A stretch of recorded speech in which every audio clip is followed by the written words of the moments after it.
qualquer pessoa sensata e que queira realmente discutir com impacto sobre a vida das pessoas, com impacto sobre política pública, numa situação em que saúde e economia andam juntas, a dimensão ética e a dimensão moral tem que estar presente no discurso. Isso toca diretamente ao tema dos bens públicos.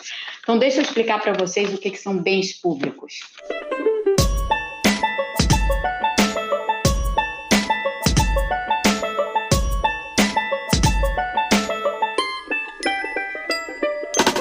Bens públicos não tem nada a ver necessariamente com o setor público, não, tá? Embora eles muitas vezes não possam, alguns tipos de bem público só possam ser oferecidos pelo Estado devido à sua natureza. Mas um bem público, pensem em público como aquilo que é de todos, tá? Não tem nada a ver com o governo ou o Estado. Então, vou mostrar uma tabelinha aqui para vocês. Primeiro, deixa eu dizer o que é um bem excludente. O que é excludente? Uma coisa em que, quando você oferece um bem, um serviço, seja lá o que for, você tem a capacidade de excluir determinados consumidores por meio, digamos, do sistema de preços. Então, se aquele bem ou aquele serviço é monetizável, se você pode atrelar um valor àquilo e um valor que você pode determinar, você sendo o produtor daquele bem ou serviço, você consegue, por meio do preço, excluir alguns consumidores. Então, isso se chama, isso é a natureza de um bem excludente. A natureza de um bem rival é um bem que só pode ser consumido por uma pessoa de cada vez. Para dar um exemplo claro do que é um bem que é simultaneamente excludente e rival, qualquer bem privado se encaixa nessa rúbrica. Então, por exemplo, comida, um PF. Você foi lá no boteco da esquina, sentou lá e foi comer o seu PF. O seu PF, aquela comida que está lá diante de você, ela é excludente, ela foi vendida para você, não pode ter sido também vendida para outra pessoa, mas aquele prato específico de comida que está na sua frente foi vendido para você. Então, dessa forma, o seu prato de comida exclui outros consumidores. Podem estar consumindo outros pratos de comida semelhantes, mas o seu é o seu. E, ao mesmo tempo, esse PF, ele é rival, no sentido que só você vai comer aquela comida, a não ser que você queira dividi-la com outra pessoa, mas, em princípio, ela é sua, você vai comer. Então, você compra, você come, você compra, você consome. Isso é a definição de um bem puramente privado. Ele é excludente e rival simultaneamente. Tem o que a gente chama de bens que formam uma categoria de clube. Então, por exemplo, bens que são excludentes, ou seja, em que você consegue discriminar quem são os consumidores que vão receber aquele bem, daqueles que não vão receber aquele bem, mas que não são rivais, ou seja, uma vez que você tenha adquirido aquele bem, todo mundo pode se beneficiar daquele bem, então ele tem essa natureza não rival. Esses são bens que a gente define como sendo bens de clube. Um exemplo clássico disso aqui é TV a cabo. Então, se você compra uma assinatura de TV a cabo, aqui na minha casa, por exemplo, a assinatura da TV a cabo aqui está no meu nome, todo mundo que mora nessa casa aqui comigo, os meus filhos, o meu marido, as pessoas que vinham aqui, que não vêm mais, porque nós estamos em quarentena, mas todas as pessoas que vêm aqui podem desfrutar da minha TV a cabo. Eu pago por ela, várias outras pessoas desfrutam dela. Portanto, ela é excludente e não rival, porque várias outras pessoas podem se beneficiar e podem ter acesso a esse bem, a esse serviço, no caso, TV a cabo. Depois tem uma classe aqui bem interessante de bens. Em economia a gente chama tudo de bens, tá? Bens não são necessariamente produtos, eles muitas vezes incluem serviços também e outros tipos de coisa. Há uma outra categoria de bens que a gente chama de bens comuns, que são, ao mesmo tempo, não excludentes, ou seja, você não é capaz de discriminar esses podem e esses não podem, por meio de um mecanismo de preço qualquer, mas eles são rivais. Há dois exemplos clássicos disso aqui. O primeiro é pescaria. O estoque de peixes no mar está lá. Ele é não excludente, qualquer pessoa pode ir lá pescar. No entanto, ele é rival, porque do momento em que você pescou um peixe ou um montão de peixes, outras pessoas não estão podendo pescar aqueles mesmos peixes, porque você já os pescou antes. Outro exemplo é a indústria madeireira, e aqui vem diretamente a ideia de desmatamento, por exemplo. Então, aquelas pessoas que trabalham cortando árvores na Amazônia, essas pessoas estão, na verdade, se aproveitando de um bem não excludente.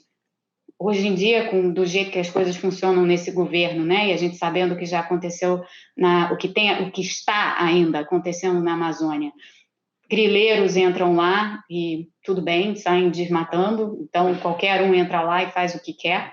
Então, nesse caso, há uma situação de ser não excludente, não exclui quem é que vai entrar lá e vai sair cortando árvore, mas, ao mesmo tempo, é um bem rival, porque se você está cortando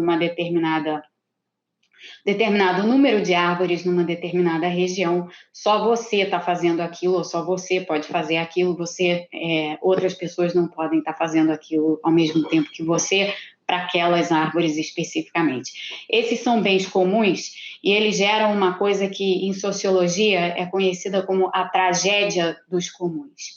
A tragédia dos comuns é exatamente a situação em que, por serem esses bens comuns, há um incentivo para que você retire o máximo de benefício de curto prazo da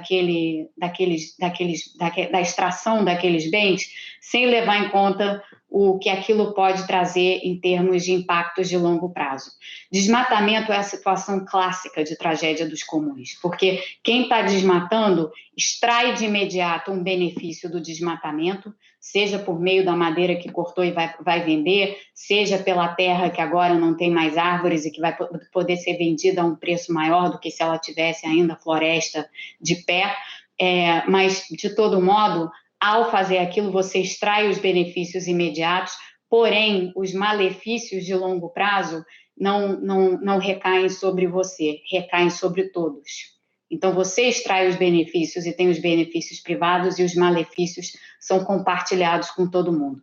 Essa é a situação clássica da tragédia dos comuns e é uma tragédia justamente por isso, porque ela tem um efeito sobre a coletividade deletério, ainda que ela possa te proporcionar no curto prazo um benefício passageiro ou um benefício de curto prazo. E aí, finalmente, a gente tem aqui as categorias do que são bens públicos. São bens que são não excludentes e não rivais. Então, nessa categoria, a gente tem o exemplo mais simples de todos, o ar que a gente respira. Não dá para pôr preço no ar, não dá para dividir, dizer você respira esse ar e você só respira esse outro ar aqui. Não, todo mundo respira o mesmo ar e todo mundo respira o mesmo ar conjuntamente. Então, é não excludente e não rival. Está aqui. Outro tipo de bem público que está aqui, bom, meio ambiente, e tudo relativo ao meio ambiente é um bem público, como a gente está vendo na discussão das mudanças climáticas. As mudanças climáticas afetam a todos, justamente por isso é muito difícil você conseguir, alguns bens públicos sofrem dessa coisa da tragédia dos comuns, e toda a discussão a respeito de descarbonização e tal, por ser a descarbonização uma espécie de bem público, botar um preço nisso é muito difícil, porque os benefícios os custos e os benefícios são compartilhados por todos, ou às vezes os custos são divididos por alguns e os benefícios são compartilhados por todos, então a precificação fica muito complicada. Mas meio ambiente é um bem público. Defesa é um bem público, é não excludente, você não pode escolher, e é não rival. Se existe um sistema de defesa nacional que defende o país, você não pode optar, você residente naquele país, você não pode optar por não receber aqueles serviços de defesa, você tá automaticamente incluído naquilo. Então, defesa é claramente um bem público. Saúde é um bem público. Saúde, como a gente está vendo, principalmente numa situação de epidemia, é um bem público. Saúde é um bem público, inclusive na dimensão das medidas sanitárias, porque o que são as medidas sanitárias? Elas nos causam um custo, sim, mas elas têm um efeito muito benéfico para a sociedade. O efeito benéfico é não gerar um colapso do sistema de saúde e reduzir o número de contaminações e de mortes. Portanto, esse entendimento sobre bem público passa aqui por essa dimensão ética e moral sobre a qual eu falava. Há outros aqui na minha lista. Conhecimento é um bem público. Proteção social é outro bem público, num certo sentido, porque se você tem um sistema sólido de proteção social, claramente aquilo é benéfico para todos, porque aquilo dá uma sustentação à economia que beneficia todo mundo. E tem custos, mas os benefícios são compartilhados por todos. Então, é parecido com a história do meio ambiente e é um pouco alinhado com a história da saúde. Então, a gente pode fazer uma lista grande de bens públicos, e nessa lista grande de bens públicos é curioso que apareçam esses 4 temas: saúde, proteção social, meio ambiente, conhecimento e educação. Esses 4 temas estão extremamente visíveis para nós hoje. E eu tenho que dizer isso porque é minha obrigação moral dizer isso. São exatamente 4 temas em que o governo Bolsonaro todo o tempo se coloca contra, né? O governo Bolsonaro é contra conhecimento e educação. O governo Bolsonaro é contra o meio ambiente. O governo Bolsonaro claramente não está fazendo o que precisa ser feito na área de saúde. Portanto, a gente pode colocar que o governo Bolsonaro também tem uma postura anti-saúde, num certo aspecto.